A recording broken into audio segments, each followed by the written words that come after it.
Shalom Rav. Shalom. J'ai une question très importante. Et si Hachem, il est le maître du monde et qu'il sait tout, comment en priant ça peut changer sa volonté? C'est une très bonne question. Et pour cela, il faut réfléchir sur plusieurs points. D'abord, il faut réfléchir sur ce que c'est que la prière. Nous avons, dans les limites de la langue française, induit que le fait de se tourner vers Akadosh Baruch Hu, le fait de se tourner vers Dieu, n'est inscrit que au nom de ce terme qu'on appelle la prière.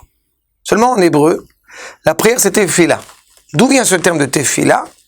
On le retrouve quand Yaakov va rencontrer Yosef. Panecha lo pilati, je n'ai pas espéré voir ton visage. Le Maharal mettra en évidence le fait que la tefila, c'est au bout du compte une prise de conscience, une pensée. Et puis nous voyons dans l'hébreu moderne le terme de tefila justement qui est à rattacher à pléli. Les hitpalel, c'est au bout du compte une introspection, un jugement sur soi.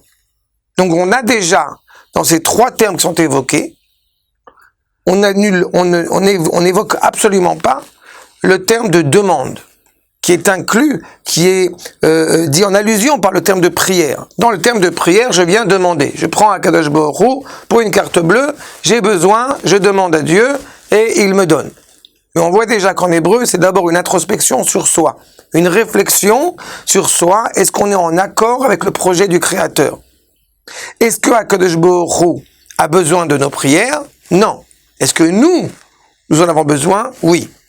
Pas par rapport à ce que nous allons recevoir, mais à l'idée d'avoir une intimité avec le Créateur. Est-ce que vraiment, au fond de moi, j'ai envie de cette voiture-là? Exactement.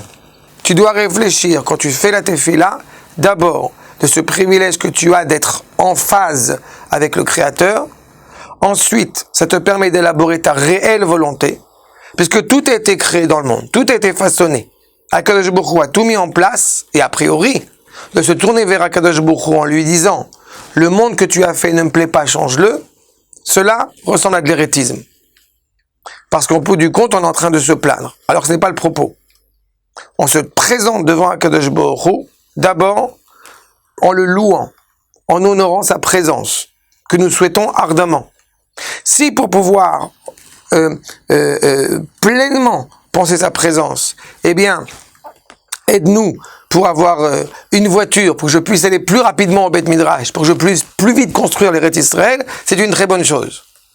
Mais l'idée en soi de la demande, elle ne vient qu'en deuxième position, après d'abord la prise de conscience de soi-même, d'être fidèle à l'image que nous souhaitons donner, que nous souhaitons être devant le Créateur.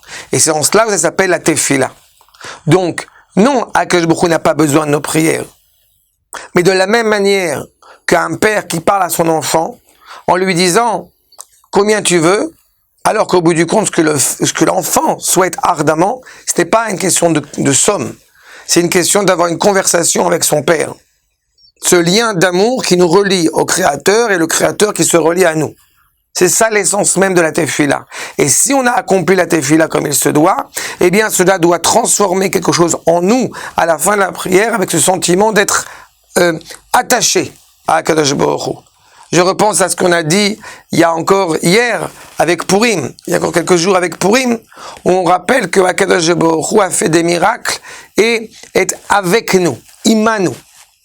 Et un grand maître de la tradition, le Rav Naftali Zvi Yehuda Berlin, le natif de Vologine, met en évidence la nuance qui existe entre Ito et Imo. C'est de la grammaire. A priori, c'est la même chose. Avec lui, avec lui. Mais dans Imo, ce n'est pas seulement deux êtres qui seraient l'un à côté de l'autre. C'est deux êtres qui sont en symbiose l'un avec l'autre. C'est le sens profond de Imo. C'est exactement ce à quoi nous aspirons quand nous faisons la prière, quand nous nous tournons vers Akadosh Baruch Hu. D'abord, et parce que nous sommes justement à la hauteur des espérances du Créateur, alors naturellement le monde est transformé pour atteindre ce projet tel qu'il est énoncé par le Créateur lui-même. Disait le Baal Shem Tov avant la prière, que Dieu fasse que je sois encore en vie après la prière. Pourquoi?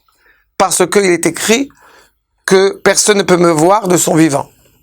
Et le Baal Shem Tov était très inquiet. est-ce que je vais réussir, après avoir rencontré le Créateur face à face, à être encore vivant, à pouvoir continuer à parfaire le monde? Eh bien, c'est exactement cela.